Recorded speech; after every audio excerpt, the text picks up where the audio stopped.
Hello and welcome. This is To the Point editorial discussion by Neva Yes. In this video, we are going to discuss all the exam relevant articles from the Indian Express of June 11th, 2024. We have two articles for discussion today. The first article is on the NEET exam. As you know, the exam has been in controversy in the last few days. In this context, we will look for certain takeaways from the exam perspective from this particular issue. Second, we'll discuss about the powers of speaker because it has been an important post-electoral discussion between coalition partners. In that context, we'll discuss the powers of speaker because it has been a hot topic for the UPSC mains as well. Let's move to the first article on NEET exam. It will be relevant for you because it is part of an exam and it is a process of inducting people into an important stream. So it can be used as a value addition or maybe a direct question for the governance part where education comes.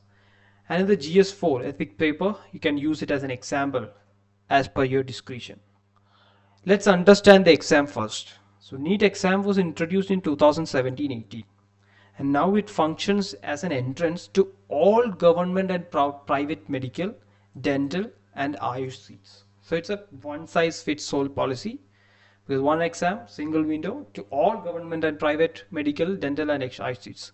So such a large scale comes with its issues. Right from its introduction, there has been opposition to this. It is not a new phenomenon. And this exam is conducted by National Testing Agency, which is also a comparatively newly constituted body as a premium exam conducting body of India. Now, understand the context. Right from the point it was introduced, there was opposition to this from states like Tamil Nadu. And in 2021, Tamil Nadu appointed a high-level committee headed by A.K. Rajan. This committee submitted its report and it has important takeaways for us. That's why I said you will have value additions for the ethics paper.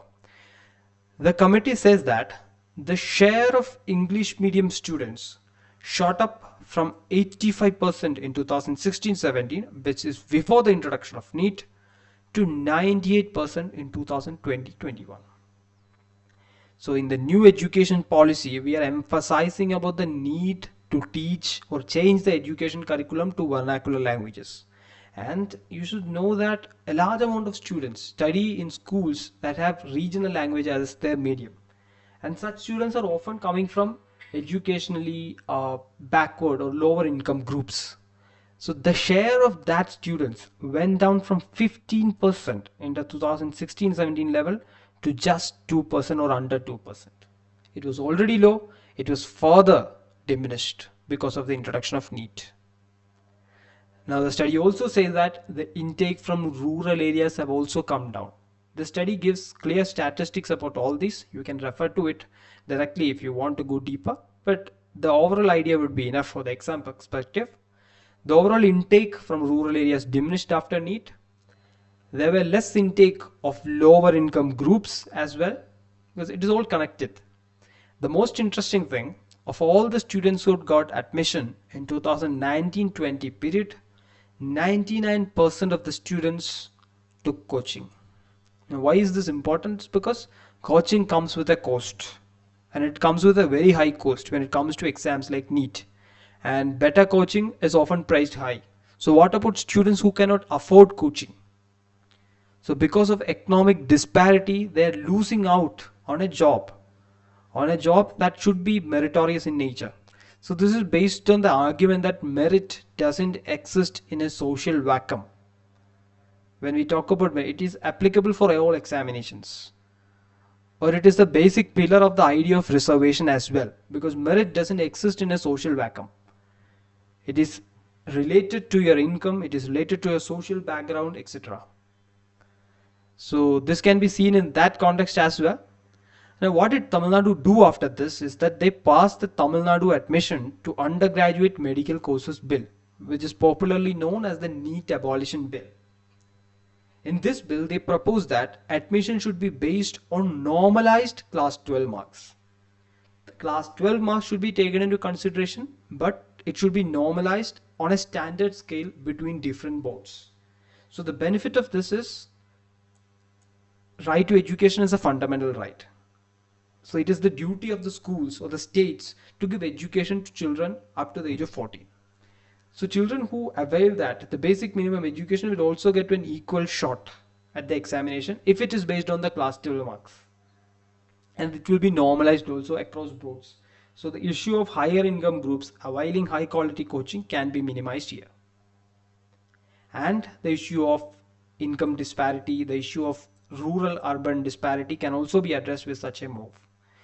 It also proposes the consideration of an adversity score which is based on socio-economic conditions. Because students who are studying in government or the schools, their socio-economic conditions should be taken into consideration, and that should also be included for the admissions. So if you know, there are universities like Jawaharlal University, Nehru University in India that considers admission on the basis of deprivation points. So there they take into consideration the socio-economic background of a student as well. And such moves are important, and it is in coherence with the idea of affirmative action in the constitution. Supreme Court in the N.M. Thomas case has said that unlikes shouldn't be treated alike. So if unlikes had to be treated alike, there has to be affirmative action like this. So this argument or this particular issue can be seen in those diverse contexts. So I hope the controversy, the exam, and the value additions in this topic are clear to you. Thank you for listening. Now let's move to the next article, which is the powers of speaker. So as I've said, this is a hot topic in the polity part of prelims as well as mains. First, we will see the constitutional articles based on the office of the speaker. So any answer on this particular topic can be started by using this constitutional article.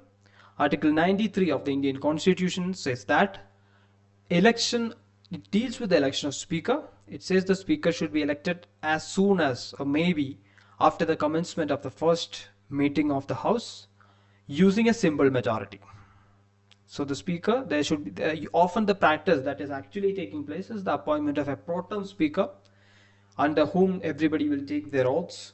Then the dates are fixed and the election for the speaker is conducted. There is no specified qualification for the speaker. That means anyone, any member, be it in the opposition or in the ruling party, can be a speaker. But usually, since it is based on simple majority, it is the ruling party that gets to elect the speaker. Article 94 of the Constitution deals with the no confidence motion against the speaker for his removal, and that needs to have a notice of 14 days prior. Then the speaker can face disqualification like any other member. So this is something you have to keep in mind. When speaker comes under the ambit of disqualification law or any other matter, office of profit, he is considered as a normal member. Now the most important part, the powers of the speaker. The first and foremost part, speaker conducts the House. In matters related to the business of the government, this power is exercised in consultation with the leader of the House, which is often the Prime Minister. Most importantly, speaker decides the admissibility of questions and what needs to be published. That means the outcome. Suppose a member wants to ask a question, the speaker has to grant permission for that. And if there are any unparliamentary words or anything that cannot be published, the speaker will decide on that. It is the absolute discretion of the speaker. Then the speaker can exercise a casting vote. That means a speaker cannot vote in the first instance, but if there is a tie, the speaker can vote to break the tie. And the vote is often in the favor of the government. And the most important part, which is very often in news, is on the anti-defection law under the 10th schedule. In this matter, speaker is the sole authority or the premier authority, we can say, because in the 1992 Kyoto-Holohan case, the Supreme Court said that speaker's decision when it comes to disqualification is subject to judicial review. Supreme Court upheld the power of the speaker to decide on the matter, but it also said that the final decision is subject to judicial review. So that has to be clear. Supreme Court in 2020 also reaffirmed that there needs to be a time limit, which is 3 months. This was the time given by the court to decide on any matters of disqualification, except in extraordinary circumstances. So these are new developments on the matter.